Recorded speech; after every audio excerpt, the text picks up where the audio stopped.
여러분은 노르웨이에서 남녀가 실오라기 하나 안 걸치고 사우나를 함께하는 게 당연한 문화인 것을 알고 계셨나요?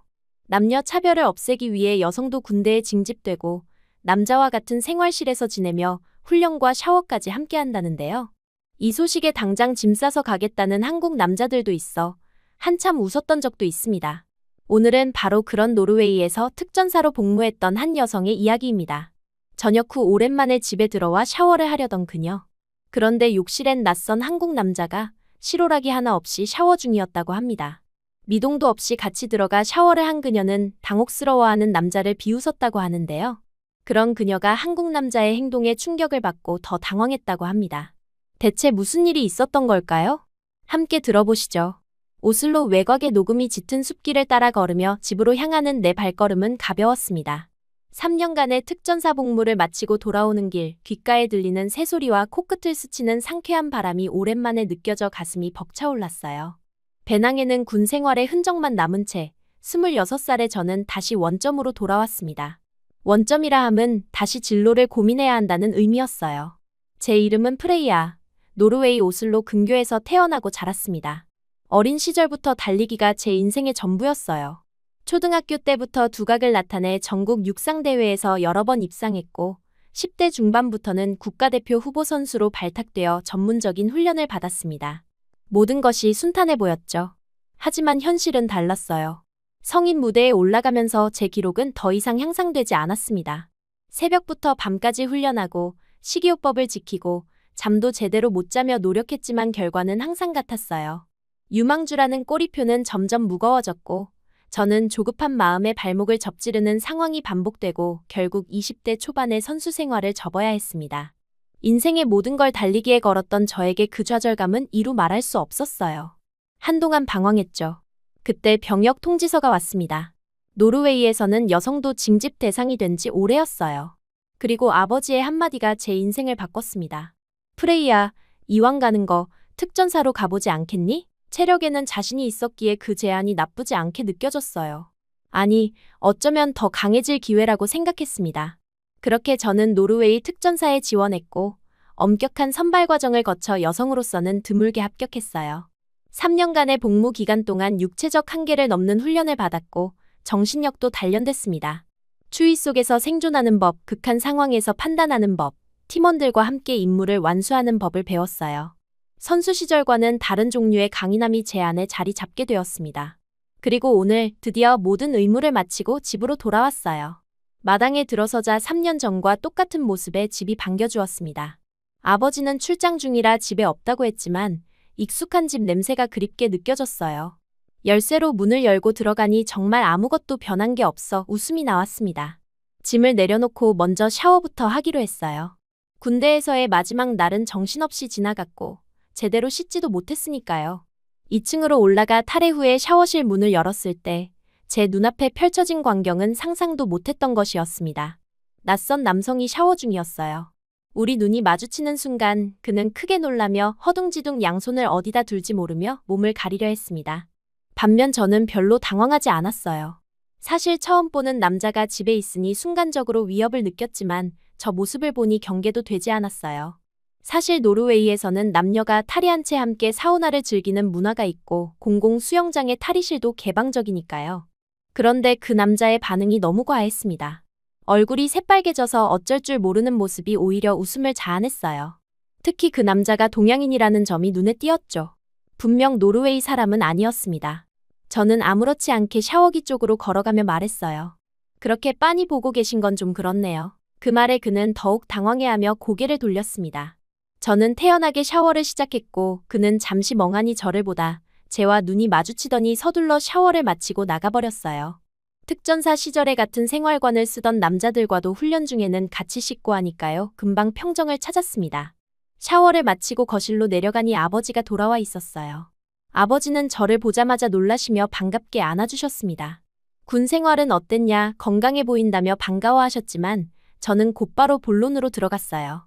아버지, 욕실에서 낯선 사람을 봤는데요. 누구죠? 아버지의 표정이 순간 굳었습니다. 그리고는 이마를 치며 당황한 듯 말씀하셨어요. 아이고, 깜빡했구나. 내 정신 좀 봐. 언제 오는지 깜빡하고 있었네. 그 친구는 한국에서 온 청년이란다. 진우라고. 내 방에 새를 놓았지 뭐냐. 저는 잠시 할 말을 잃었습니다. 제 방이라고요? 그것도 아직 기간도 남았다고요? 아버지의 기억력은 항상 문제였지만 이번에는 정말 예상 밖이었어요. 아버지, 제가 오늘 온다고 문자 보냈잖아요. 아버지는 멋쩍게 웃으시며 핸드폰을 꺼내 확인하셨습니다. 그리고는 더욱 난처한 표정으로 고개를 끄덕이셨어요. 맞다, 맞다. 미안하구나. 요즘 일이 많아서 정신이 없었어. 하지만 걱정 마라. 그 친구는 착한 청년이야. 이제 몇 달만 더 있으면 갈 거야. 저는 한숨을 내쉬었지만 이내 웃음이 나왔습니다. 아버지의 이런 면은 익숙했으니까요. 그리고 사실 집이 넓으니 다른 방을 쓰면 되는 문제였어요. 알겠어요. 그럼 제가 다른 방을 쓸게요. 아버지는 고맙다는 듯 미소 지으셨습니다. 그러고 보니 샤워실에서 도망치듯 나가버린 그 남자, 진우의 모습이 다시 떠올랐어요. 그 진지한 당혹감이 웃기면서도 왠지 귀여웠습니다. 남자답지 못하네. 라는 생각이 들었지만 동시에 그런 순진함이 나쁘지만은 않았어요. 저녁 식사 시간, 아버지는 진우를 불러 저와 정식으로 소개시켜 주셨습니다. 진우는 정중하게 고개를 숙이며 인사했어요. 안녕하세요, 김진우입니다. 아, 그리고 오늘 있었던 일, 정말 죄송합니다. 그의 어눌한 노르웨이어와 여전히 붉어진 귓불을 보니 웃음이 나왔어요. 저는 손을 내밀며 대답했습니다. 프레이야입니다. 노르웨이에선 별일도 아닌데요. 신경 쓰지 마세요. 진우는 조심스럽게 제 손을 잡았다가 빠르게 놓았어요.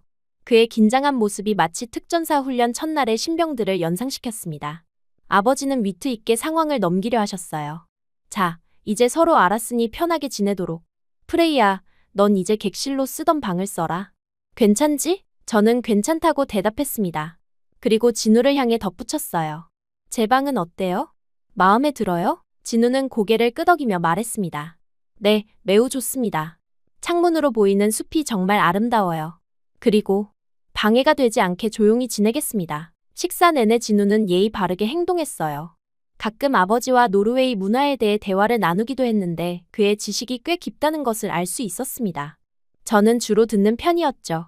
군 생활에 대한 아버지의 질문에 간략히 답하면서 문득 앞으로 무엇을 할까라는 고민이 다시 떠올랐어요.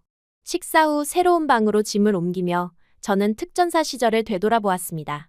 3년간의 군 생활은 분명 저를 강하게 만들었어요.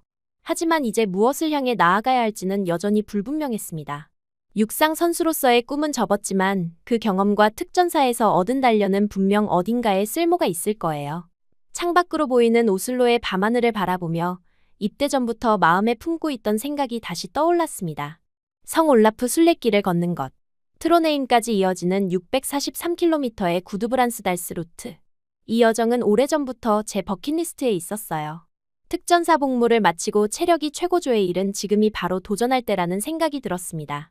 제 미래를 위해 스스로에게 많은 질문과 답을 할 수 있는 시간이 될 거라 생각했어요. 다음 날 아침, 저는 아버지에게 순례길 계획을 이야기했어요. 아버지는 늘 그렇듯 제 결정을 존중해 주셨습니다. 좋은 생각이구나.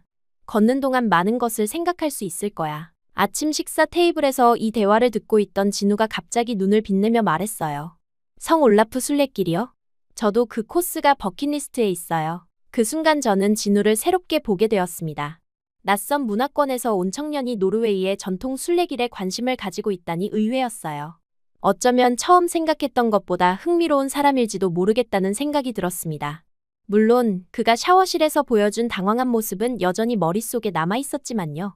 한국에서 온 분이 왜 노르웨이 순례길에 관심이 있어요? 진우는 자신과 더 많은 대화를 할 기회 그리고 자신을 시험해 보고 싶다고 했습니다.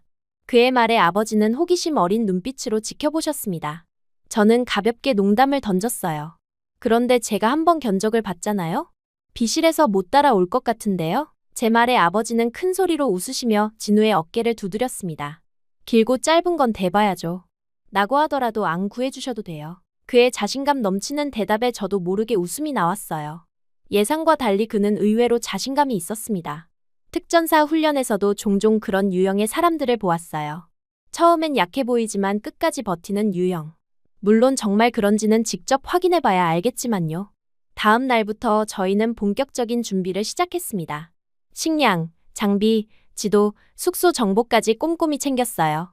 제가 특전사 경험을 살려 실용적인 준비에 집중했다면 진우는 순례길의 역사와 문화적 의미에 대한 자료를 꼼꼼히 준비했습니다. 서로 다른 접근 방식이었지만 묘하게 균형이 잘 맞았어요. 출발 전날 밤, 아버지는 우리에게 작은 파티를 열어주셨습니다. 노르웨이 전통 음식을 차려놓고 여행의 안전을 기원하셨어요. 진우는 한국에서 가져온 특별한 차를 우리에게 대접했습니다. 그 향긋한 차를 마시며 저는 문득 이 낯선 동행이 어떤 여정이 될지 궁금해졌어요. 다음 날 아침 일찍 우리는 오슬로 근교의 시작점에서 출발했습니다. 5월 중순의 날씨는 완벽했어요.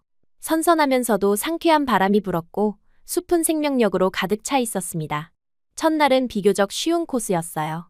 20km 정도를 걸었지만 평탄한 길이 대부분이라 별 무리 없이 첫 숙소에 도착했습니다. 저는 군대에서 단련된 체력 덕분에 여유롭게 걸었어요. 반면 진우는 처음엔 호흡 조절이 불안정해 보이면서 따라왔습니다. 그러나 놀랍게도 한 번도 쉬자는 말을 하지 않았어요. 가끔 물을 마시며 잠시 숨을 고를 뿐 묵묵히 걸음을 이어갔습니다. 그의 의지력이 예상보다 강해 보였어요. 첫 번째 숙소는 오래된 농가를 개조한 게스트하우스였습니다. 순례자들을 위한 특별 요금으로 저렴하게 묵을 수 있었어요. 저녁 식사를 마친 후 진우는 노트북을 꺼내 그날 걸었던 경로와 보았던 것들을 꼼꼼히 기록했습니다. 저는 그저 창밖의 풍경을 바라보며 생각에 잠겼어요. 서로 다른 여행 스타일이 이미 드러나기 시작했습니다. 둘째 날부터 본격적인 고난이 시작됐어요. 가파른 언덕과 험한 지형이 우리를 기다리고 있었습니다. 게다가 갑자기 비가 내리기 시작했어요. 저는 빠른 속도로 산길을 오르내렸지만 진우는 점점 뒤처지기 시작했습니다. 결국 제가 기다려주자 그는 미안한 표정으로 웃었어요. 오랜만에 많이 걸으니 페이스 조절이 안 되네요. 하지만 포기하지는 않을 거예요. 그 말에 저는 왠지 기분이 좋아졌어요. 결국 우리는 원래 계획보다 2시간 늦게 두 번째 숙소에 도착했습니다. 진우는 온몸이 젖은 채로 지쳐 보였지만 여전히 그날의 기록을 놓치지 않았어요. 비에 젖은 노트북을 말리며 열심히 타이핑하는 모습이 답답하게 느껴졌습니다.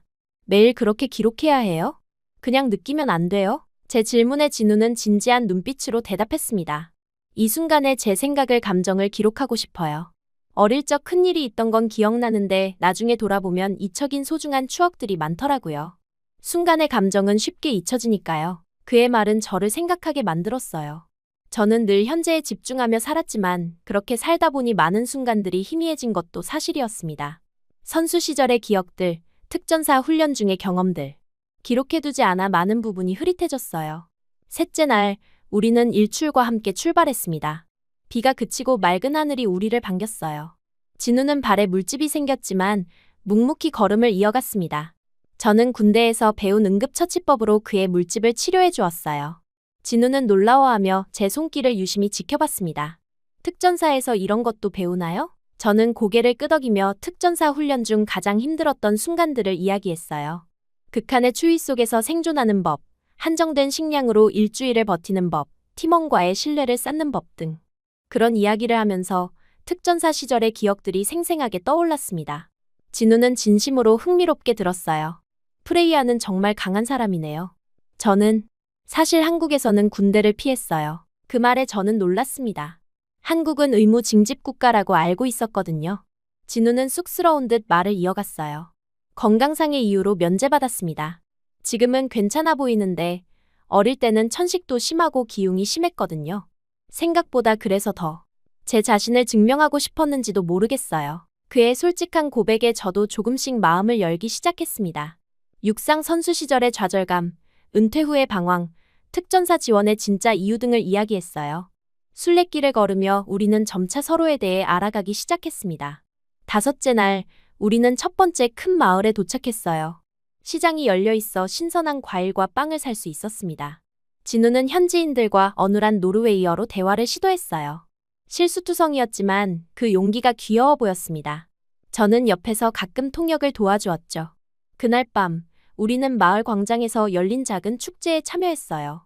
전통 음악과 춤이 펼쳐졌고 현지인들은 우리를 환영해 주었습니다. 진우는 노르웨이 전통 춤을 배우려고 노력했지만 그의 어색한 몸짓에 모두가 웃음을 터뜨렸어요. 그런데도 포기하지 않고 계속 도전하는 모습이 인상적이었습니다. 일주일이 지나자 우리의 일정은 리듬을 찾아갔어요. 아침 일찍 출발해서 오후까지 걷고 저녁에는 그날 보고 느낀 것들에 대해 이야기를 나누는 패턴이 자리 잡았습니다.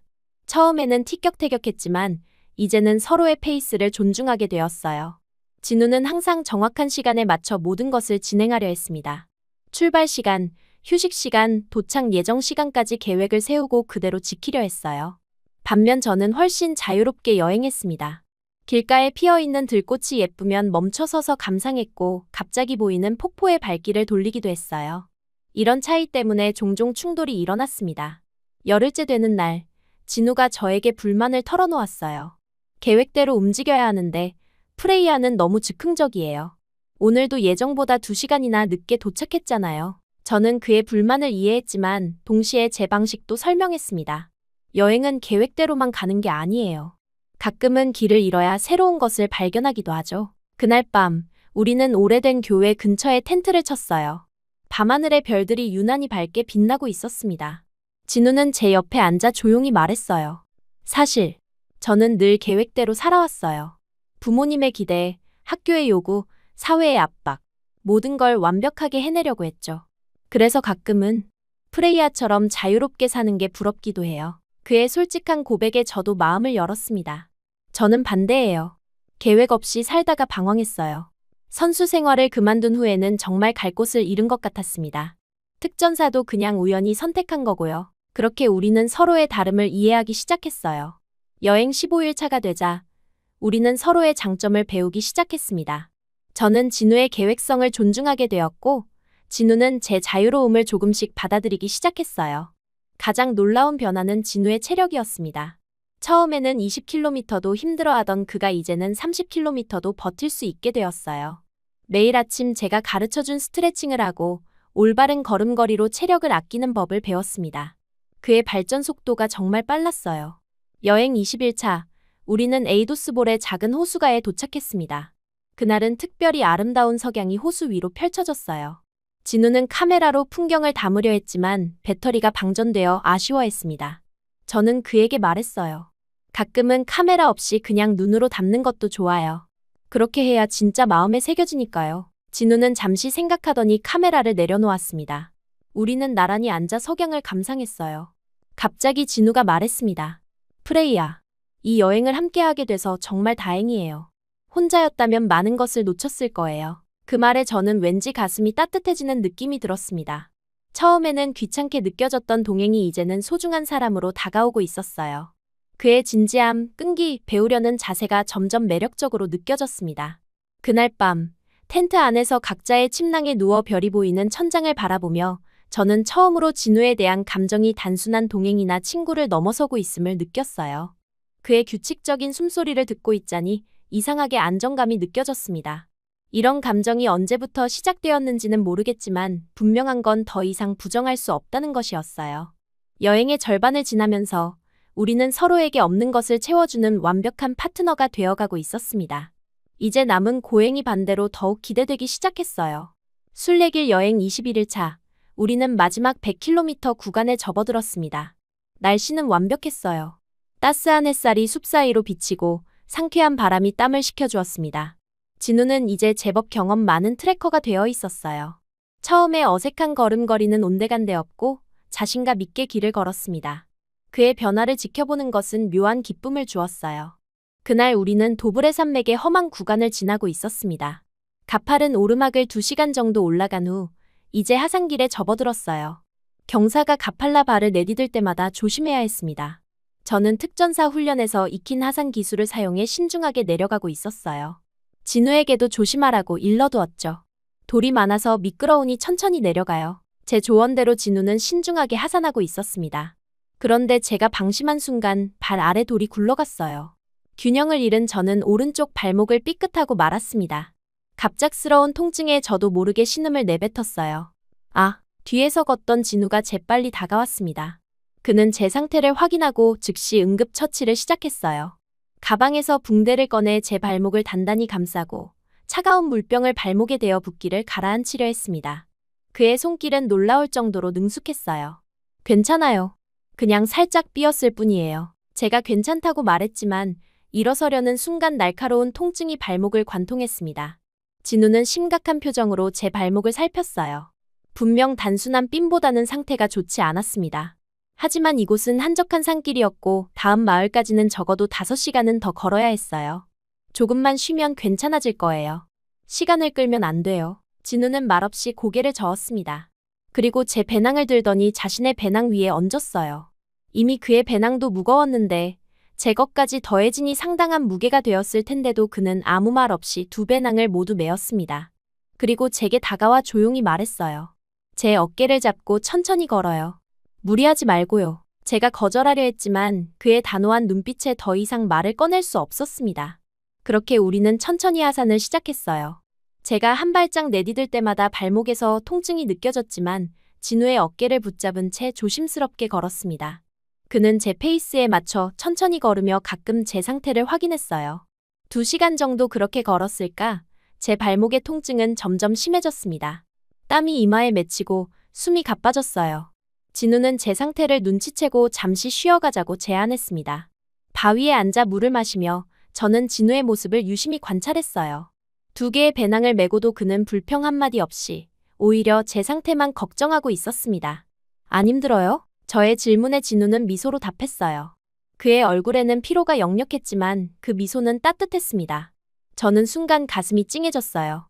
이 남자는 특전사도 아니고 운동선수도 아니었지만 지금 이 순간 보여주는 강인함은 제가 본 어떤 사람보다도 대단했습니다.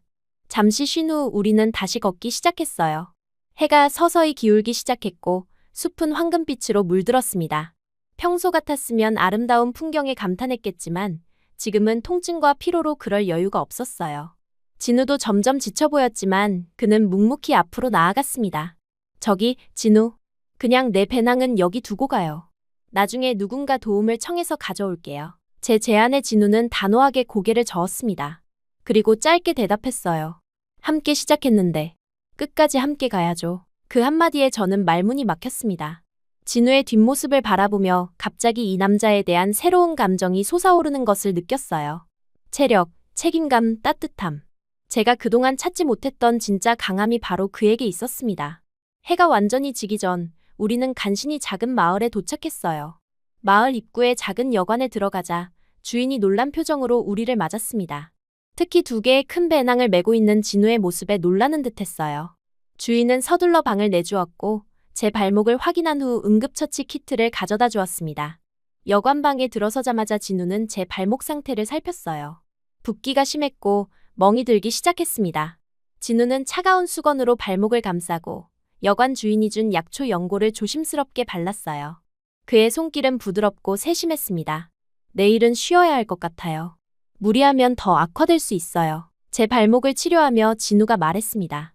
저는 동의했어요. 사실 통증이 생각보다 심했고 당장은 걷기 힘든 상태였습니다. 진우는 제 발목을 치료한 후 저녁 식사를 위해 마을로 나갔어요. 잠시 후 그는 따뜻한 수프와 빵 그리고 현지 약초차를 가지고 돌아왔습니다. 이 차는 통증을 줄이는데 도움이 된다고 해요. 진우의 배려에 저는 마음이 따뜻해졌어요.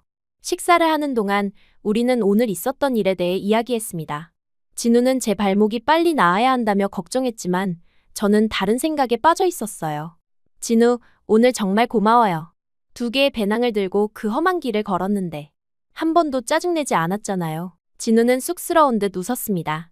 그리고 조용히 말했어요. 사실 생각이 많을 때는 그냥 무작정 많이 걸었어요. 몸이 힘들면 그때는 머리가 맑아졌었거든요. 지금은 누군가를 위해서 몸을 힘들게 쓰니 더 맑아진 것 같아요. 그 말에 저는 가슴이 두근거렸습니다. 특전사 시절 많은 남자들과 함께 훈련했지만 이런 감정을 느낀 적은 없었어요. 진우의 진심 어린 말에 제 마음이 완전히 열린 것 같았습니다. 다음 날 우리는 예정대로 하루를 쉬었어요. 진우는 아침 일찍 나가 마을 의사를 데려왔고 의사는 제 발목을 진찰한 후 심각한 부상은 아니지만 며칠 휴식이 필요하다고 말했습니다. 그래서 우리는 이틀을 더 그 마을에서 보내기로 했어요. 휴식 기간 동안 진우는 제 곁을 떠나지 않았습니다. 그는 마을을 돌아다니며 흥미로운 이야기와 음식을 가져왔고 함께 시간을 보냈어요. 우리는 이전보다 더 많은 대화를 나누게 되었습니다. 진우는 한국에서의 삶, 가족, 꿈에 대해 이야기했고 저도 제 과거와 미래에 대한 생각을 나누었어요. 셋째 날, 제 발목 상태가 많이 호전되었습니다. 의사는 조심스럽게 걸어도 괜찮다고 말했어요. 진우는 여전히 제 배낭을 들겠다고 고집했지만 저는 반은 양보해 배낭을 가볍게 한 후 제가 직접 메기로 했습니다. 우리는 천천히 순례길을 다시 시작했어요. 발목 부상 덕분에 우리는 이전보다 더 느린 속도로 걸었고 그 덕에 주변 풍경을 더 자세히 관찰할 수 있었습니다. 진우는 제 옆에서 항상 제 상태를 확인했고 필요할 때마다 쉬어갔어요. 그의 배려는 무엇보다 따뜻했습니다. 마지막 50km 구간에 접어들었을 때 우리는 이미 서로에게 없어서는 안 될 존재가 되어 있었어요. 아침에 눈을 뜨면 가장 먼저 진우의 얼굴을 찾게 되었고 하루 종일 걸으면서도 그의 존재가 위안이 되었습니다. 저는 이런 감정이 단순한 우정을 넘어선 것임을 분명히 알게 되었어요. 순례길의 마지막 날, 우리는 트로네임이 보이는 언덕에 도착했습니다.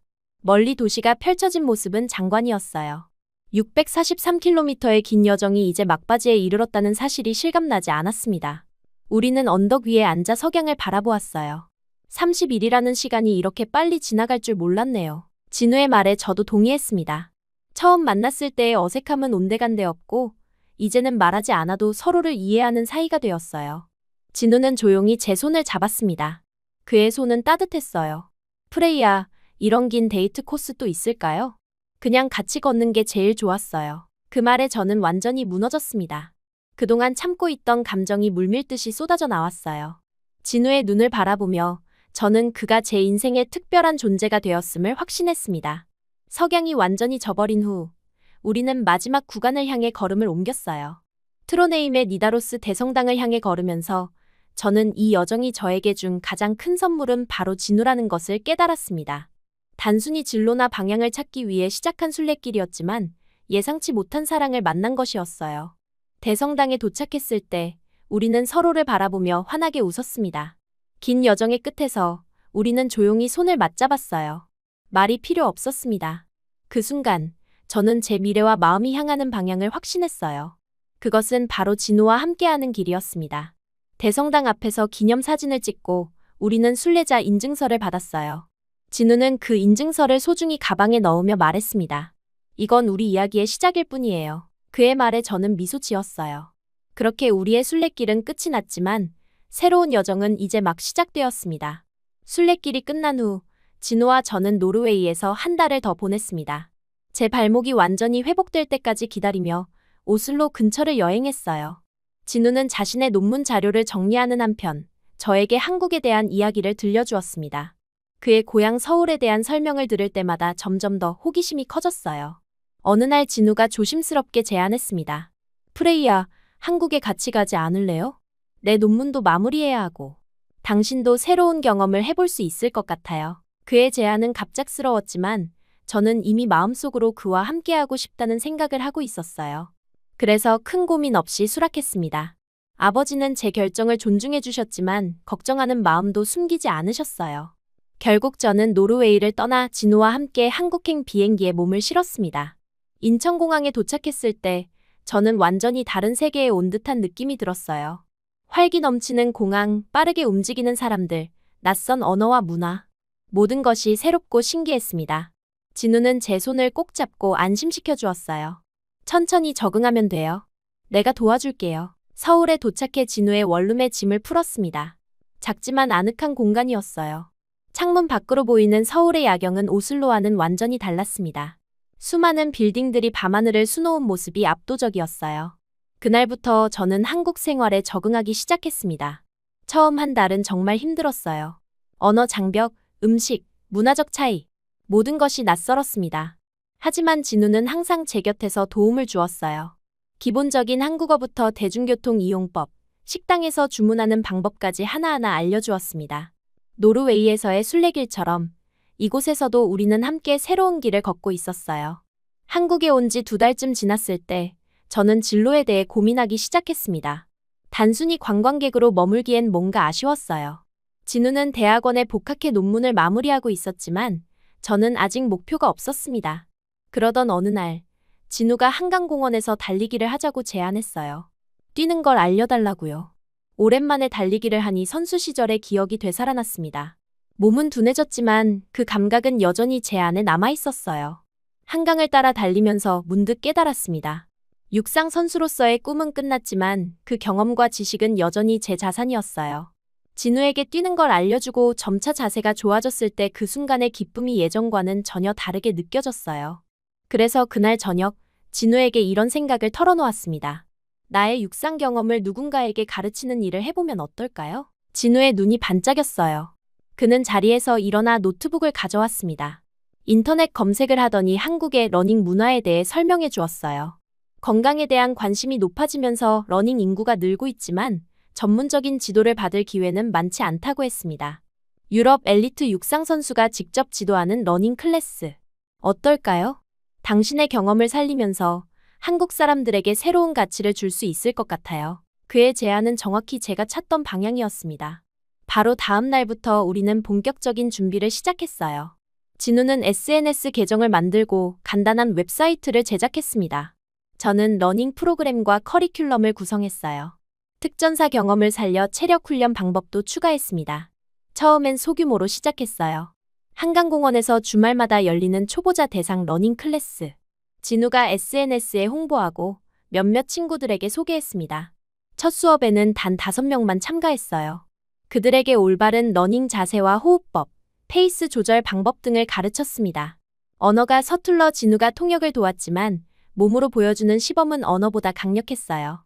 놀랍게도 첫 수업 참가자들의 반응이 매우 좋았습니다. 그들은 다음 수업에 친구들을 데려왔고 두 번째 수업에는 15명이 참가했어요. 한국 사람들의 열정과 배움에 대한 진지함이 인상적이었습니다.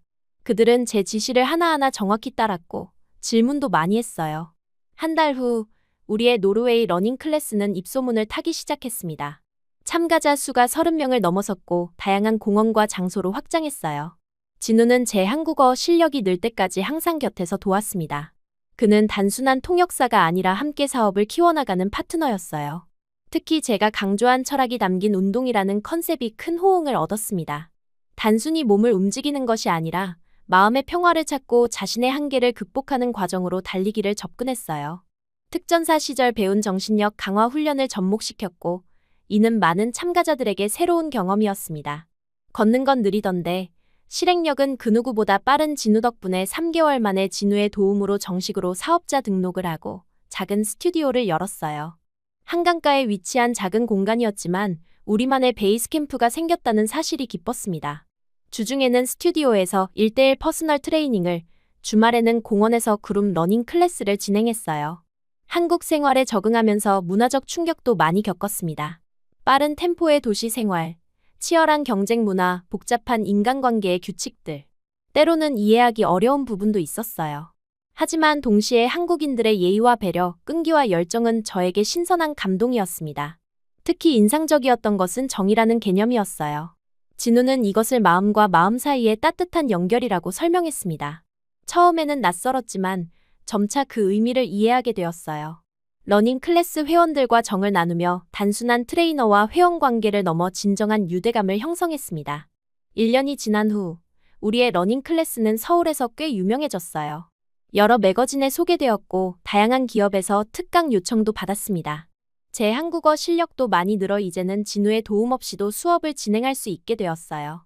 하지만 진우는 여전히 제 곁에서 사업의 모든 면을 함께 관리했습니다. 비즈니스가 안정되면서 우리의 관계도 더욱 깊어졌어요. 진우는 늘 제 의견을 존중했고 제 꿈을 위해 함께 고민해 주었습니다. 그는 제가 새로운 도전을 할 때마다 가장 든든한 지원군이 되어 주었어요. 노르웨이에서 처음 만났을 때는 상상도 못했던 파트너십이 형성되었습니다. 우리가 한국에서 함께 생활한 지 2년이 되던 날 강원도의 작은 해변으로 여행을 떠났어요. 바다를 보며 지난 시간을 돌아보았습니다. 그때 문득 저는 이 남자와 평생을 함께하고 싶다는 확신이 들었어요. 전통적으로는 남성이 청혼하는 문화였지만 저는 그런 관습에 얽매이고 싶지 않았습니다. 해변가를 걷던 중 저는 용기를 내어 진우에게 말했어요. 진우, 처음엔 당신을 비웃었는데 지금은 당신이 나를 일으켜 세웠어요. 이제는 내가 당신을 받쳐줄 차례예요. 나와 결혼해 줄래요? 진우의 눈에 눈물이 고였습니다. 그는 아무 말 없이 저를 꼭 안아주었어요. 그리고 주머니에서 작은 상자를 꺼냈습니다. 놀랍게도 그 안에는 반지가 들어있었어요. 알몸도 먼저 보여주더니 프로포즈도 당신이 먼저 해버렸네요. 우리는 서로를 바라보며 웃음을 터뜨렸습니다. 그렇게 우리는 약혼을 하게 되었어요. 결혼식은 소박하게 진행했습니다. 노르웨이에서 아버지가 오셨고 진우의 가족들과 함께 따뜻한 시간을 보냈어요. 서로 다른 문화권에서 왔지만 사랑이라는 언어는 같았습니다. 결혼 후 우리는 사업을 더욱 확장했어요. 러닝 아카데미라는 이름으로 정식 교육 프로그램을 개발했고 여러 지점을 열었습니다. 저는 단순한 달리기 기술을 넘어 마라톤 완주, 트레일 러닝, 심지어 울트라 마라톤까지 도전하는 회원들을 위한 특별 코칭 프로그램도 시작했어요. 놀라운 점은 제가 선수 시절에는 느끼지 못했던 달리기의 즐거움을 이제야 발견했다는 것입니다. 기록과 메달에 집착하지 않고 순수하게 달리는 과정 자체를 즐기게 되었어요. 이런 철학을 회원들에게도 전파했고 많은 이들이 달리기를 통해 삶의 균형을 찾아갔습니다. 결혼 3년 차가 된 지금 우리는 서울 근교에 작은 집을 마련했어요. 마당이 있어 간단한 운동시설도 설치했습니다. 아침마다 함께 달리기를 하고 저녁에는 하루를 정리하는 시간을 가지는 것이 일상이 되었어요. 서로 다른 문화에서 온 우리지만 함께 새로운 문화를 만들어가고 있습니다. 믿기지 않겠지만 우리는 아직도 일주일에 3번은 함께 샤워해요. 서로의 시작을 기억하자는 의미에서요. 처음 만났던 그 당혹스러운 순간을 웃으며 떠올리곤 합니다. 진우는 이제 더 이상 얼굴을 붉히지 않지만 여전히 제 눈을 정면으로 바라보지 못할 때가 있어요. 그런 순수함이 제가 그를 사랑하는 이유 중 하나입니다. 우리의 러닝 아카데미는 이제 단순한 비즈니스를 넘어 커뮤니티가 되었습니다. 다양한 배경의 사람들이 모여 함께 달리고 서로의 이야기를 나누고 성장해가는 공간이에요. 종종 진우와 저는 회원들에게 우리의 이야기를 들려줍니다. 노르웨이 샤워실에서의 첫 만남부터 성 올라프 순례길 그리고 한국에서의 새로운 시작까지. 지난주에는 제 아버지가 다시 한국을 방문하셨어요. 아버지는 우리가 만든 커뮤니티를 보며 자랑스러워하셨습니다. 그리고 언제나처럼 위트 있게 말씀하셨어요. 그때 내 방에 새를 준 게 정말 잘한 일이구나. 우리는 모두 웃었습니다. 때로는 인생에서 가장 멋진 일들이 계획 없이 찾아오기도 하는 법이니까요. 진우와 저는 이제 함께 달리는 이유를 알게 되었습니다. 그것은 목적지에 빨리 도착하기 위해서가 아니라 함께 걷는 과정을 즐기기 위해서예요. 발가벗은 첫 만남에서 시작된 우리의 사랑은 643km의 순례길을 지나 이제 평생의 여정으로 이어지고 있습니다. 저는 이제 알아요. 진정한 사랑은 서로의 약점을 보듬고 함께 성장해가는 과정이라는 것을. 그리고 진정한 강함은 육체적인 힘이 아니라 상대방을 위해 자신을 내어주는 용기에서 온다는 것을요. 아직도 이 세상 어딘가에선 자녀의 삶을 통제하고 종교와 전통이라는 이름 아래 신념을 강요하는 부모들이 있습니다. 태어나자마자 특정 종교를 따라야 하는 나라나 결혼조차 스스로 선택할 수 없는 사회도 여전히 존재하죠. 그런 점에서 종교의 자유가 보장된 한국은 얼마나 다행인지 모릅니다. 오늘 사연의 주인공이 태어난 터키도 마찬가지입니다. 불과 몇십 년 전까지만 해도 여성들이 히잡 없이는 거리조차 걷기 어려웠다고 합니다. 하지만 지금은 히잡을 벗은 여성들이 자유롭게 거리를 걷는 모습이 흔해졌다고 하는데요. 그런데 터키의 한 시골 마을에선 그 변화가 아직도 멀게만 느껴진다고 합니다. 바로 그녀가 그런 마을에서 자랐기 때문입니다. 그녀의 어머니는 21세기에 누가 중매혼을 시켜요? 집안을 뒤엎은 어머니의 도움으로 가출에 성공한 그녀는 작은 가방 하나 만든 채 사라졌습니다. 그리고 3년 뒤, 딸이 한국에 있다는 소식을 들은 아버지는 자신의 손으로 직접 잡으러 한국에 달려왔다는데요. 그런데 딸을 보자마자 무릎을 꿇고 오열했다고 합니다. 대체 그녀에게 무슨 일이 있었던 걸까요? 지금 그 이야기를 직접 들어보시죠. 안녕하세요. 저는 아이셀입니다. 저는 터키의 한 전통적인 가정에서 태어났어요. 더 정확히 말하자면 세상의 변화를 거부하는 마을이었습니다. 어릴 적부터 제 세계는 그 마을의 경계를 넘지 못했어요. 담벼락 너머 세상은 그저 신기한 이야기 속 장소일 뿐이었습니다. 그런데 가끔, 아주 가끔 이스탄불 중심가로 아버지와 함께 시장을 보러 갔을 때면 저는 충격에 가까운 놀라움을 느꼈어요. 히잡 없이 머리카락을 자유롭게 드러내고 다니는 여성들, 카페에서 웃으며 대화하는 젊은 남녀들, 그리고 그들의 밝게 빛나는 얼굴들이 제 마음속에 깊은 흔적을 남겼습니다. 아버지, 저 여자들은 왜 히잡을 안 써요? 어린 시절 한번 물었던 질문에 아버지는 얼굴을 찡그리며 대답조차 않으셨어요. 대신 제 어깨를 세게 잡아 끌며 서둘러 집으로 돌아가셨습니다. 그날 이후 저는 그런 질문을 하지 않는 법을 배웠어요. 저희 집은 마을에서도 특히 엄격했습니다. 할아버지의 그림자는 항상 집안을 어둡게 드리웠어요. 직접 얼굴을 보는 일은 거의 없었지만 그분의 말씀은 곧법이었습니다. 아버지도 그 앞에서는 한없이 작아지셨어요. 어머니는 항상 침묵하셨고 저 역시 그 침묵을 물려받았습니다. 학교는 겨우겨우 다녔어요. 아버지가 여자아이가 너무 많이 배우면 안 된다 고 하셨기 때문입니다.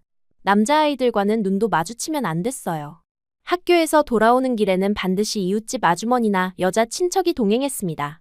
길에서 마주치는 남성들은 모두 위험한 존재였어요. 그들에게 미소 짓는 것조차 금지된 일이었습니다.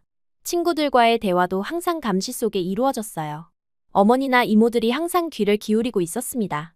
한 번은 학교 친구 아이샤가 남자친구가 생겼다는 이야기를 속삭였는데 그 순간 어머니의 날카로운 시선이 저를 꿰뚫었어요.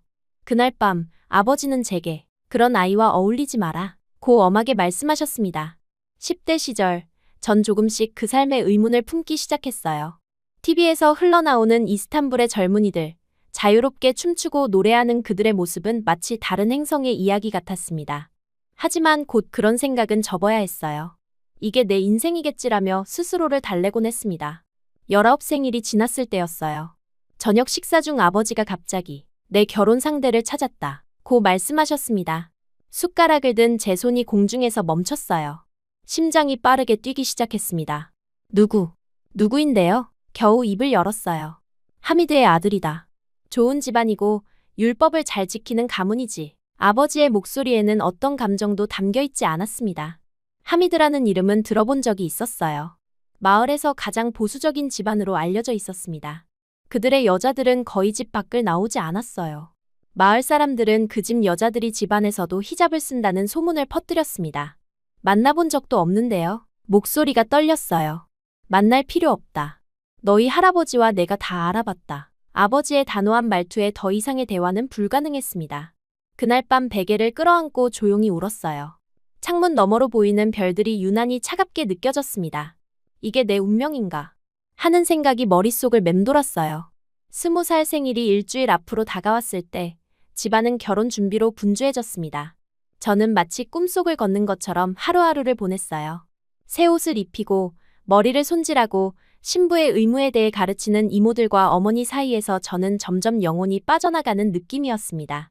약혼식 전날 밤이었어요. 평소와 다른 긴장감이 집안을 감쌌습니다. 부엌에서 들려오는 낮은 목소리에 귀를 기울였어요. 평소 조용하기만 하던 어머니의 목소리가 점점 커지고 있었습니다. 그 집안이 어떤지 알면서 어떻게 우리 딸을 보낼 수 있어요? 어머니의 떨리는 목소리가 들렸어요. 이미 정해진 일이다. 할아버지의 뜻이야. 아버지의 냉정한 대답이 이어졌습니다. 당신도 알잖아요. 그 집 며느리들이 어떻게 사는지. 마을 사람들이 다 알아요. 매를 맞고 집 밖에 나가지도 못하고 율법대로 사는 집안이다. 내가 이해 못하는 것뿐이야. 당신 딸이에요. 당신 딸. 의외로 강한 어머니의 항의에 아버지는 잠시 침묵했어요. 그리고 이어진 말은 더욱 충격적이었습니다. 내가 어떻게 할 수 있는 일이 아니야. 할아버지가 항상 할아버지 핑계만 대네요. 당신은 아버지가 아니에요?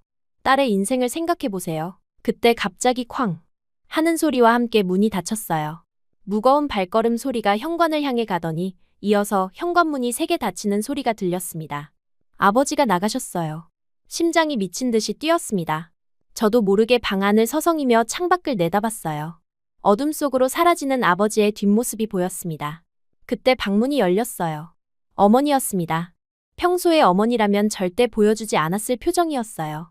결연함과 두려움이 뒤섞인 얼굴로 어머니는 제 옷장을 열더니 옷가지들을 꺼내기 시작했습니다. 뭐 하시는 거예요? 떨리는 목소리로 물었어요. 어머니의 손이 떨리고 있었습니다.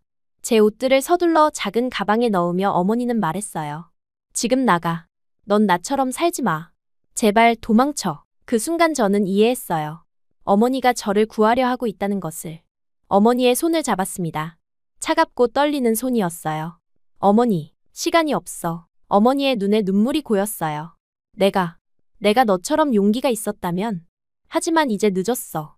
너는 달라야 해. 어머니는 가방에 현금 뭉치를 넣어주셨습니다. 분명 오랫동안 조금씩 모아두신 돈이었을 거예요. 그리고 제 이마에 키스하셨습니다. 이스탄불로 가. 거기서는 아무도 널 찾지 못할 거야. 새 삶을 살아. 눈물이 볼을 타고 흘렀어요. 두려움과 혼란, 그리고 이상하게도 약간의 희망이 뒤섞인 감정이었습니다. 어머니를 꼭 안았어요. 연락할게요. 떨리는 목소리로 말했습니다. 안 돼. 절대 연락하면 안 돼. 내가 어디 있는지 알면 아버지가 널 찾을 거야. 어머니는 단호하게 말씀하셨어요. 가서 행복하게 살아. 그게 내게 줄 수 있는 가장 큰 선물이야. 그렇게 저는 가방 하나를 들고 집을 나섰습니다. 비밀리에 뒷문으로 빠져나와 어둠 속을 걸었어요. 한 번도 혼자 걸어본 적 없는 마을의 밤거리는 낯설고 무서웠습니다.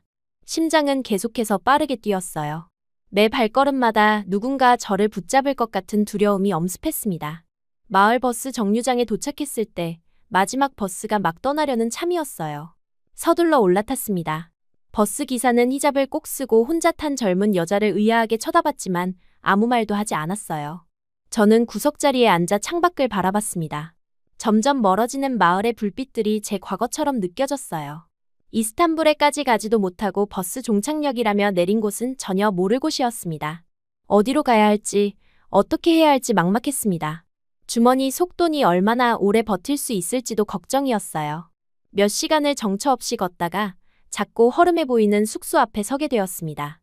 여기라도 하룻밤 묵어야겠다 생각하며 입구에서 망설이고 있었어요. 그때 갑자기 누군가 제 팔목을 잡았습니다. 아가씨, 혼자세요? 방 필요하세요? 숙소 사장으로 보이는 중년 남자가 수상한 미소를 지으며 물었어요.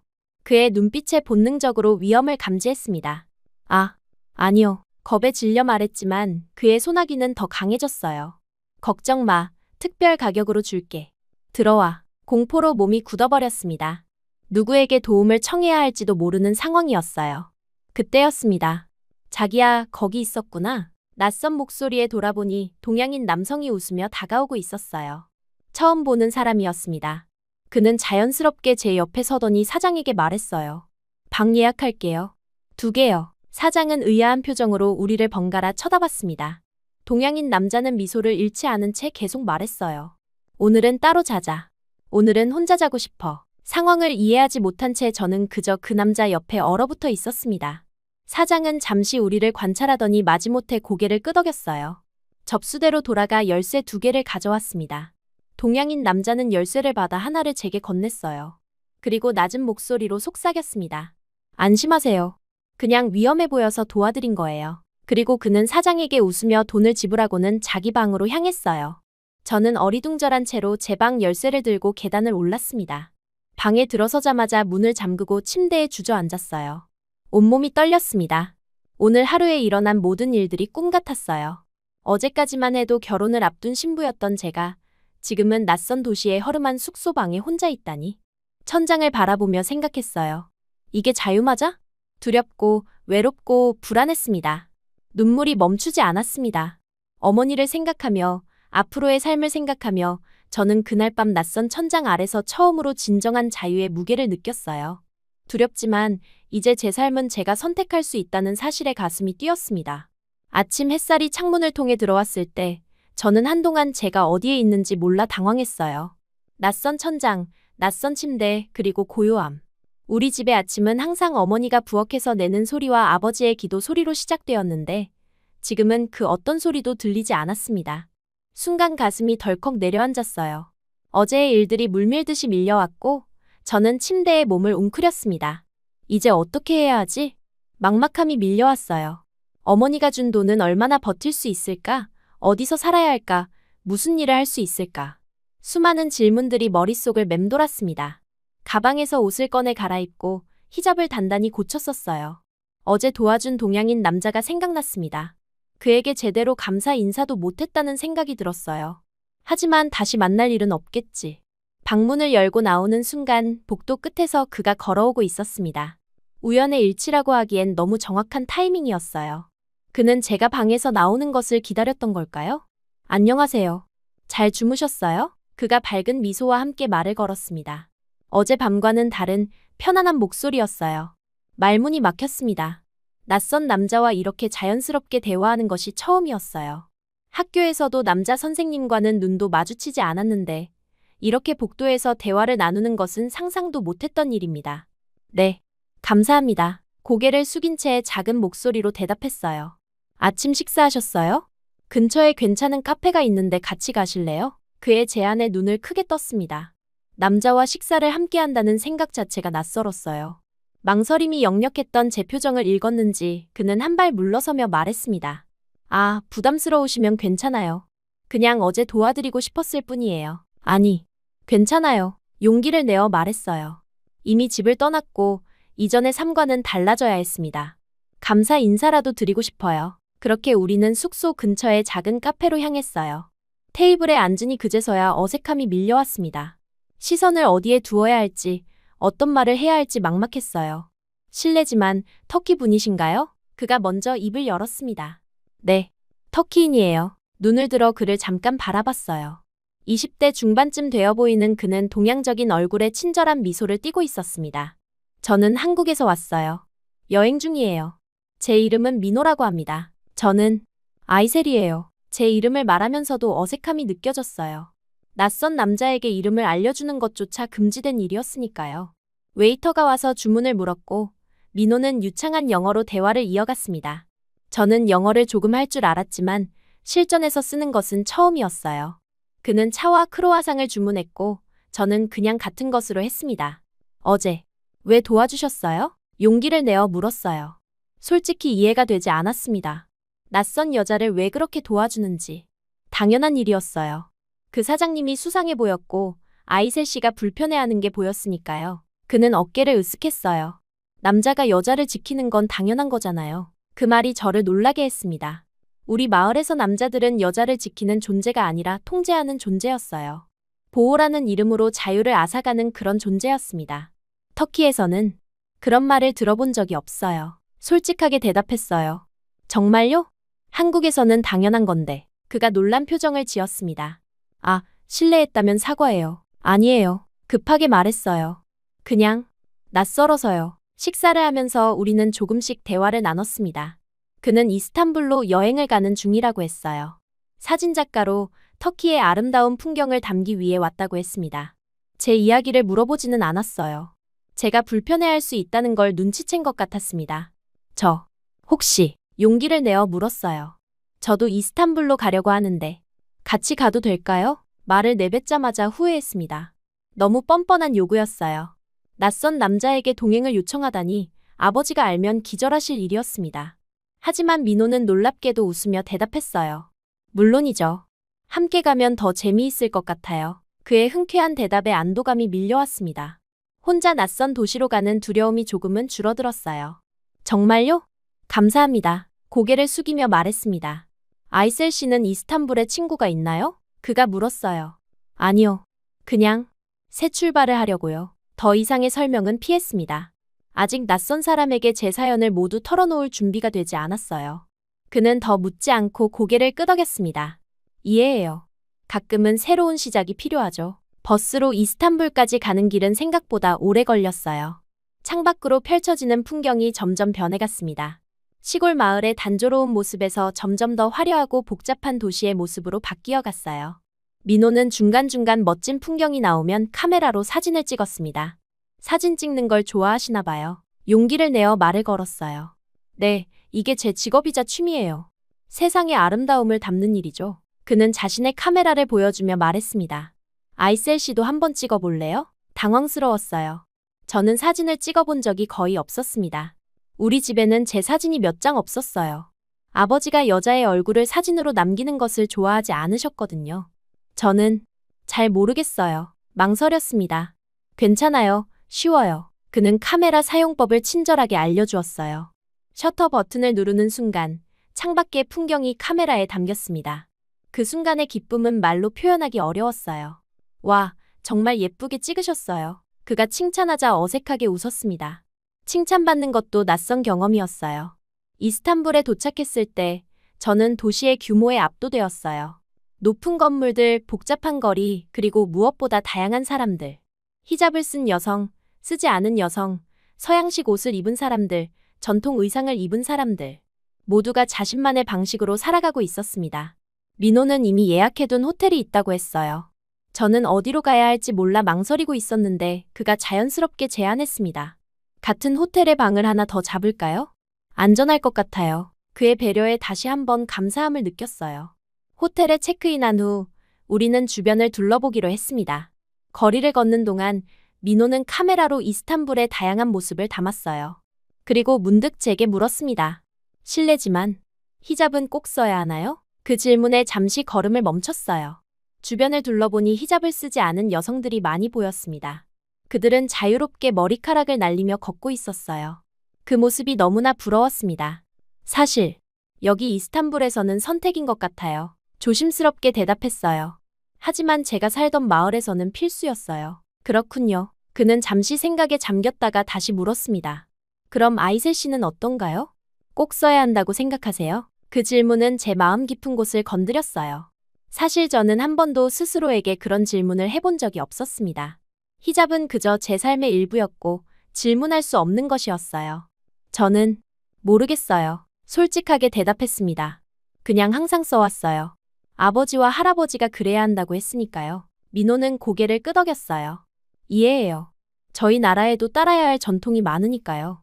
하지만 가끔은 스스로 선택할 수 있는 자유도 중요하다고 생각해요. 그의 말이 제 마음에 울림을 주었습니다.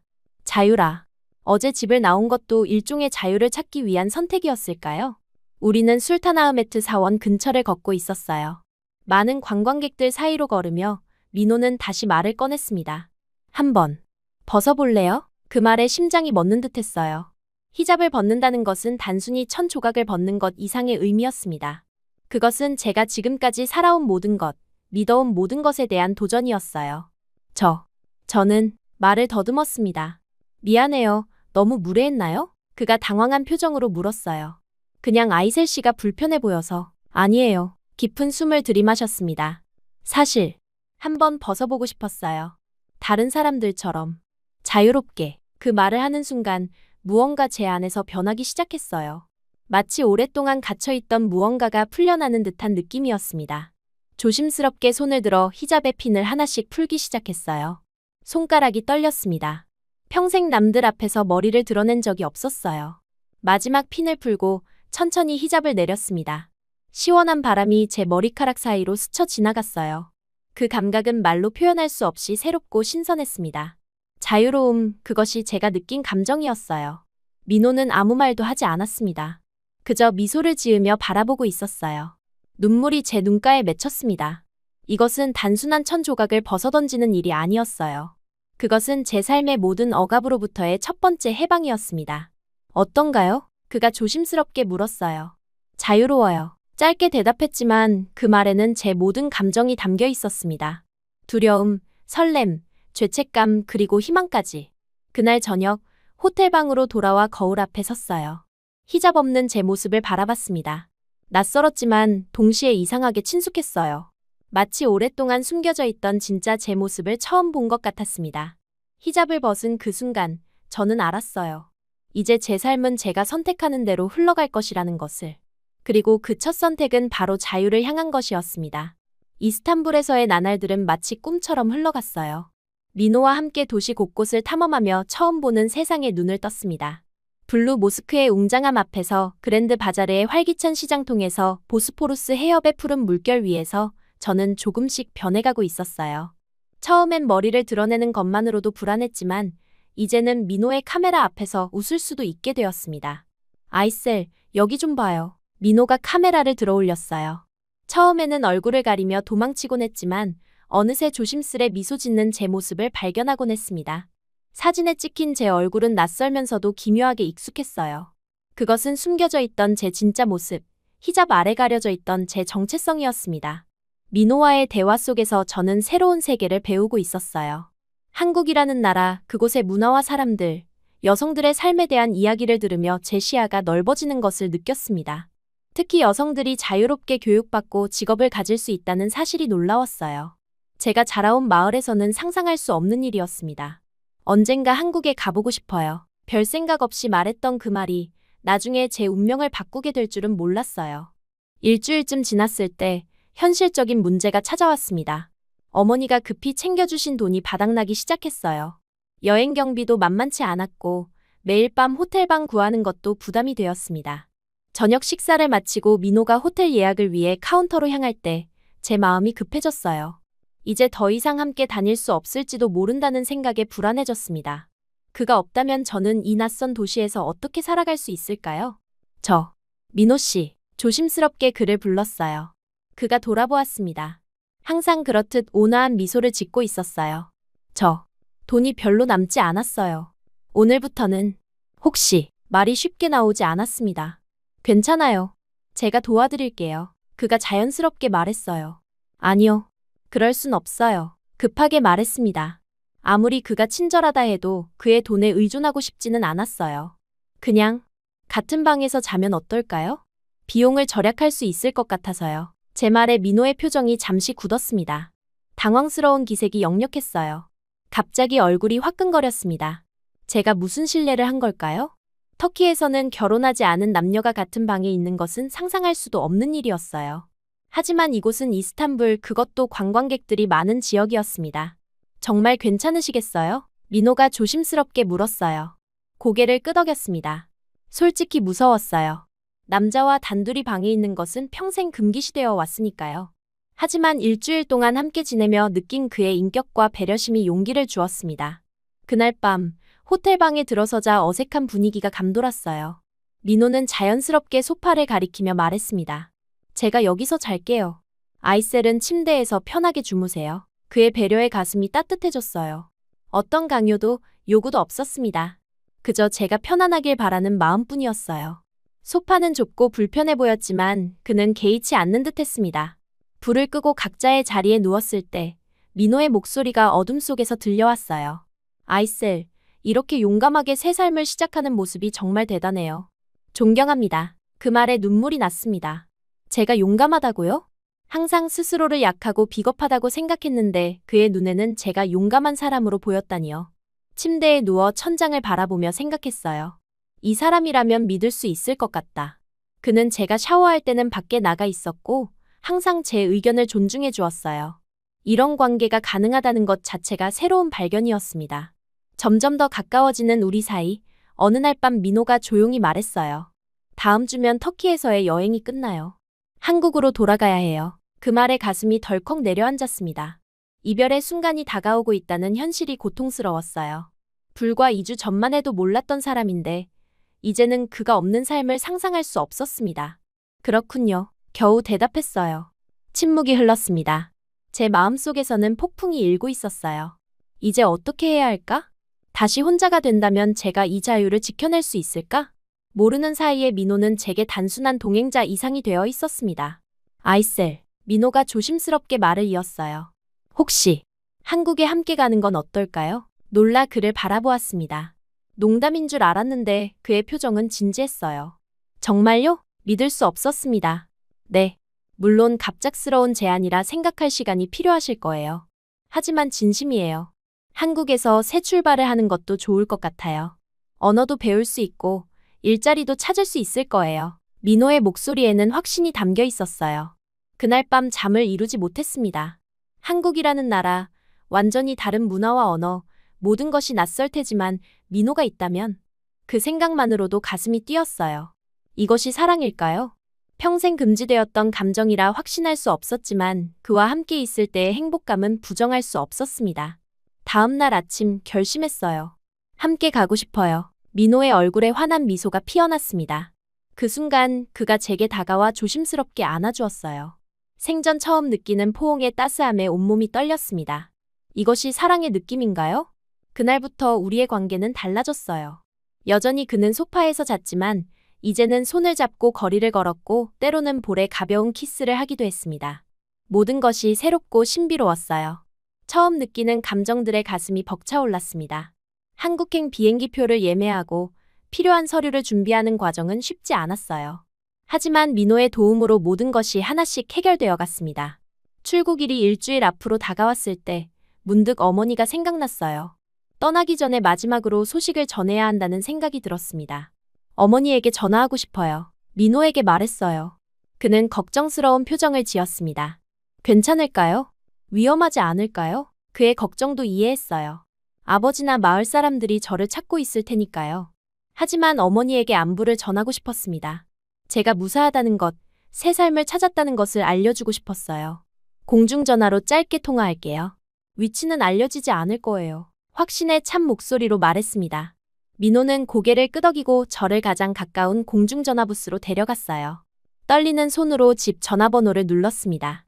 몇 번의 신호음 후 익숙한 목소리가 들렸어요. 어머니였습니다. 여보세요? 어머니의 목소리가 조심스럽게 들려왔어요. 어머니, 저예요. 아이셀. 목소리가 떨렸습니다. 전화기 너머로 숨을 들이키는 소리가 들렸어요.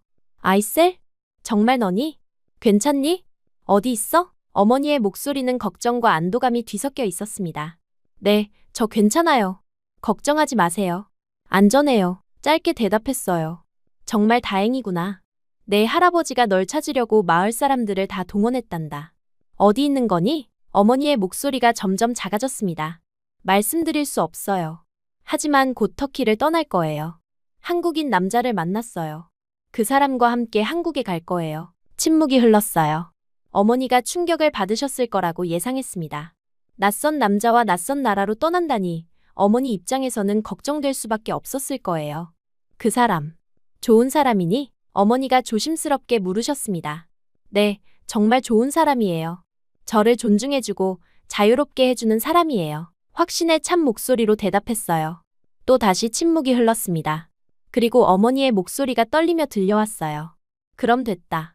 이제 내가 자유롭게 살 수 있다면 그게 내가 바라는 전부란다. 어머니의 울음소리가 전화기 너머로 들려왔습니다. 저도 참았던 눈물을 터뜨렸어요. 어머니, 사랑해요. 감사해요. 그날 밤 저를 보내주셔서. 행복하게 살아라, 내 딸. 연락하지 않아도 돼. 너무 위험해. 하지만 항상 내 곁에 있을게. 어머니의 마지막 말이 가슴을 찔렀습니다. 전화를 끊고 민호의 품에 안겨 한참을 울었어요. 슬픔과 기쁨 그리고 새로운 시작에 대한 설렘이 뒤섞인 복잡한 감정이었습니다. 민호는 그저 조용히 저를 안아주었어요.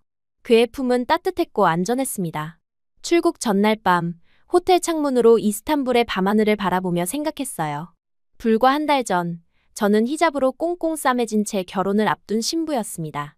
이제는 머리를 자유롭게 드러내고 사랑하는 사람과 함께 새로운 나라로 떠나는 여성이 되었어요. 인생이 이렇게 급격히 바뀔 수 있다는 것이 신기했습니다. 민호가 침대 옆 소파에서 평화롭게 잠든 모습을 바라봤어요. 그가 제 인생에 나타난 것은 우연이었을까요? 아니면 운명이었을까요?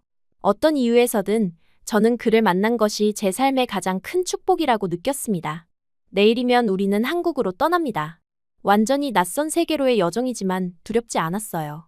이제 저는 제 선택을, 제 사랑을 따라갈 수 있는 용기가 있었습니다. 이것이 바로 진정한 자유가 아닐까요? 한국에 발을 디딘 첫날, 모든 것이 낯설고 신기했어요. 공항의 깨끗함, 빠르게 지나가는 열차, 높이 솟은 빌딩들 그리고 무엇보다 자유롭게 거리를 걷는 여성들이 눈에 들어왔습니다. 민호의 아파트에 도착했을 때 그곳이 제 새로운 집이 될 거라는 생각에 가슴이 떨렸어요. 처음 몇 주는 문화 충격의 연속이었습니다. 언어가 통하지 않아 민호 없이는 아무것도 할 수 없었어요. 음식도 입에 맞지 않았고 사람들의 시선도 부담스러웠습니다. 하지만 무엇보다 힘든 건 제 정체성을 새롭게 정립하는 일이었어요.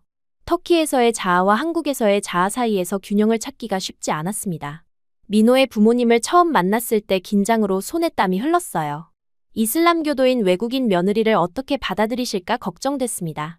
하지만 민호의 어머니는 따뜻한 미소로 저를 안아주셨고 아버지도 친절하게 맞아주셨어요. 언어는 통하지 않았지만 그분들의 따뜻한 마음은 충분히 전해졌습니다. 이렇게 이쁜 여성을 만나다니 우리 아들이 전생의 나라를 구했나 봐.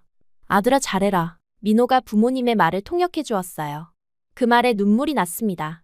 딸로 인정받는다는 것, 존중받는다는 것이 얼마나 큰 선물인지 새삼 깨달았어요. 시부모님은 제가 한국 문화에 적응할 수 있도록 많은 도움을 주셨습니다. 음식 만드는 법을 가르쳐 주시고 간단한 한국어 표현도 알려주셨어요. 민호와는 혼인신고를 하고 정식 부부가 되었습니다. 결혼식을 올리지는 않았어요. 서류상으로만 먼저 부부가 된 것이죠. 민호는 제가 한국어를 배우고 문화에 적응할 시간을 주고 싶다고 했습니다. 그의 배려심이 늘 고마웠어요. 한국어 학원에 등록하고 매일같이 공부했습니다. 처음에는 한글 자모음조차 어려웠지만 조금씩 발전하는 제 모습에 뿌듯함을 느꼈어요. 학원에서 만난 다른 외국인 친구들도 큰 힘이 되었습니다. 그들 모두 각자의 사연을 가지고 한국에 와 있었어요. 특히 러시아에서 온 나타샤는 저와 비슷한 상황에 처해 있어 금방 친해졌습니다. 아이셀, 오늘은 화장 좀 배워볼래? 어느 날 나타샤가 제안했어요. 평생 화장이라곤 해본 적 없던 저는 호기심 반, 두려움 반으로 동의했습니다. 나타샤의 도움으로 처음으로 화장을 해보았어요. 거울 속 제 모습은 마치 다른 사람 같았습니다. 더 자신감 있고 더 당당해 보였어요. 그날 민호가 제 변화된 모습을 보고 놀란 표정을 지었지만 곧 환하게 웃어주었습니다. 예쁘네요. 하지만 원래도 충분히 아름다웠어요. 그의 말에 가슴이 따뜻해졌어요. 한국에서의 일상은 점점 자리를 잡아갔습니다. 아침에 일어나 민호와 함께 아침 식사를 하고 그가 회사에 간 후에는 한국어 학원에 가는 루틴이 생겼어요. 주말에는 함께 서울 곳곳을 탐험하며 새로운 경험을 쌓았습니다. 자유롭게 거리를 걷는 즐거움, 카페에서 책을 읽는 여유, 영화관에서 영화를 보는 설렘, 이 모든 것이 저에게는 새로운 경험이었어요. 3년이 지나갔습니다. 이제 한국어로 기본적인 의사소통이 가능해졌고 한국 문화에도 많이 적응했어요. 거리를 당당히 걸을 수 있게 되었고 때로는 혼자서 장을 보거나 친구를 만나러 가기도 했습니다. 그럼에도 마음 한켠에는 늘 고향과 가족에 대한 그리움이 자리했어요. 특히 어머니 생각이 많이 났습니다. 어머니가 보고 싶어요. 어느 저녁 민호에게 고백했어요. 민호는 잠시 생각에 잠기더니 조심스럽게 제안했습니다. 어머님을 한국에 모시는 것 어떨까요? 비자 문제만 해결되면 가능할 것 같아요. 그 말에 가슴이 뛰었어요. 어머니를 다시 볼 수 있다니. 하지만 곧 현실적인 걱정이 밀려왔습니다. 아버지가 허락할까요? 어머니가 혼자 여행할 수 있을까요? 그리고 무엇보다 아버지는 여전히 저를 용서하지 않았을 거예요. 그럼에도 불구하고 어머니에게 연락을 취하기로 결심했습니다. 공중전화로 집에 전화를 걸었어요. 긴 신호음 끝에 어머니의 목소리가 들렸습니다. 어머니, 저예요, 아이셀. 떨리는 목소리로 말했어요. 어머니의 흐느끼는 소리가 전화기 너머로 들려왔습니다. 그리고 조심스럽게 말씀하셨어요. 딸아, 내가 정말 보고 싶었어. 어머니에게 한국 생활에 대해 이야기했고 민호의 가족들이 저를 따뜻하게 대해준다는 것, 이제는 한국어도 어느 정도 할 수 있게 되었다는 것을 말씀드렸습니다. 그리고 조심스럽게 한국 방문을 제안했어요. 놀랍게도 어머니는 망설임 없이 수락하셨습니다. 준비할게. 한 달 후면 갈 수 있을 것 같구나. 민호의 도움으로 티켓을 준비했고 비자 절차를 진행했어요. 모든 준비가 끝나고 어머니가 도착하는 날이 다가왔습니다. 인천공항에서 어머니를 기다리며 가슴이 두근거렸어요. 3년 만에 재회, 어떤 말을 해야 할지 미리 생각해두었지만 막상 그 순간이 다가오니 모든 말이 입안에서 맴돌 뿐이었습니다. 도착 게이트에서 승객들이 하나둘 나오기 시작했어요. 그리고 마침내 히잡을 쓴 어머니의 모습이 보였습니다. 그런데 어머니 옆에는 아버지가 함께 계셨어요. 놀라 말을 잇지 못했습니다. 아버지를 다시 보게 될 거라고는 상상도 못했어요. 어머니가 저를 발견하고 눈물로 뛰어오셨습니다. 꼭 안아주시는 어머니의 품이 그리웠어요. 떨리는 마음으로 아버지를 바라보았습니다. 그분의 표정은 복잡했어요. 분노, 슬픔, 그리고 후회. 아버지는 한참을 저를 바라보셨습니다. 제가 히잡 없이 서 있는 모습, 화장한 얼굴, 현대적인 옷차림을 자세히 살피셨어요. 그리고 갑자기 눈물을 흘리시며 저를 끌어안으셨습니다. 미안하다. 정말 예쁘구나. 행복해 보여서 너무 고맙다. 아버지의 떨리는 목소리가 귓가에 맴돌았어요. 놀라서 말을 잇지 못했습니다. 평생 엄격하고 차가웠던 아버지가 지금 울고 계신다니요. 민호가 다가오자 아버지는 그의 손을 꼭 잡고 몇 번이고 고개를 숙이며 정말 고맙다 고 하셨습니다. 민호는 당황한 기색이었지만 따뜻한 미소로 아버지를 맞아주었어요. 집으로 돌아가는 차 안에서 어색한 침묵이 흘렀습니다. 어머니가 조심스럽게 이야기를 꺼내셨어요. 그날, 내가 도망친 그날 밤, 사실은 내 아버지가 일부러 집을 나간 거였단다. 놀라서 어머니를 바라보았습니다. 어머니는 떨리는 목소리로 계속 말씀하셨어요. 내 할아버지가 무서워서 겉으로는 반대 못했지만 아버지는 그 결혼이 위험하다는 걸 알고 있었어. 그 집안은 여자를 사람 취급도 안 했거든. 아버지가 지금 나갈 기회를 줄게라고 하며 일부러 자리를 비운 거야. 그게 우리가 너에게 해줄 수 있는 최선이었단다. 믿기지 않았어요. 그동안 아버지를 원망했는데 사실은 저를 보호하기 위한 그분만의 방식이었다니요. 머릿속이 복잡해졌습니다. 아버지를 바라보니 그분은 창밖을 바라본 채 묵묵히 눈물을 훔치고 계셨어요. 그동안 미안했다. 내가 너를 더 보호해주지 못해서. 아버지의 목소리가 떨렸습니다. 눈물이 멈추지 않았어요. 그동안의 오해와 원망이 한순간에 녹아내렸습니다. 아버지의 손을 잡고 말했어요. 괜찮아요, 아버지. 이제 알게 되어 다행이에요. 우리 집에 도착해서 민호의 부모님과 인사를 나누는 장면은 감동적이었습니다. 언어는 통하지 않았지만 서로를 향한 감사와 존중의 마음은 충분히 전해졌어요. 처음에는 어색했지만 곧 두 가족은 마치 오랜 친구처럼 가까워졌습니다. 며칠 후 민호가 깜짝 선물을 준비했다고 했어요. 작은 카페를 통째로 빌려 가족들만 모신 예쁜 결혼식을 열어주었습니다. 제대로 된 웨딩드레스를 입고 화관을 쓰고 걸어가는 순간 가슴이 벅차올랐어요. 양가 부모님들의 축복 속에 우리는 다시 한번 서약을 나누었습니다. 아버지는 결혼식 내내 눈물을 보이셨어요. 식이 끝나고 민호의 손을 꼭 잡고 말씀하셨습니다. 이 아이, 내가 살렸어. 너무 고맙다. 어머니와 아버지가 터키로 돌아가기 전날 밤, 아버지는 앞으로 집안 분위기를 바꾸겠다고 약속하셨어요. 할아버지에게 대응하고 더 이상 오래된 관습에 얽매이지 않겠다고 하셨습니다. 그리고 언젠가 저희 부부가 터키를 방문하면 떳떳하게 맞이하겠다고 말씀하셨어요. 공항에서 부모님을 배웅하며 가슴이 뭉클했습니다. 어머니는 제 손을 꼭 잡고 말씀하셨어요. 넌 옳은 선택을 했어. 지금의 내 모습이 정말 아름답구나. 아버지는 마지막으로 저를 안아주시며 귓가에 속삭이셨습니다. 용기 있는 내 딸이 자랑스럽다. 부모님이 떠난 후 민호와 함께 한강변을 걸으며 생각했어요. 이 모든 변화, 이 모든 기적은 한 남자의 작은 친절에서 시작되었다는 것을요.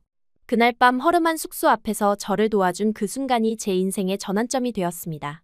이제 저는 자유롭고 존중받는 삶을 살고 있어요. 한국에서 대학에 다니기 시작했고 언젠가는 다른 여성들을 돕는 일을 하고 싶습니다. 특히 저처럼 자신의 목소리를 내지 못하는 여성들에게 용기를 주고 싶어요. 매일 아침 거울을 보며 생각합니다.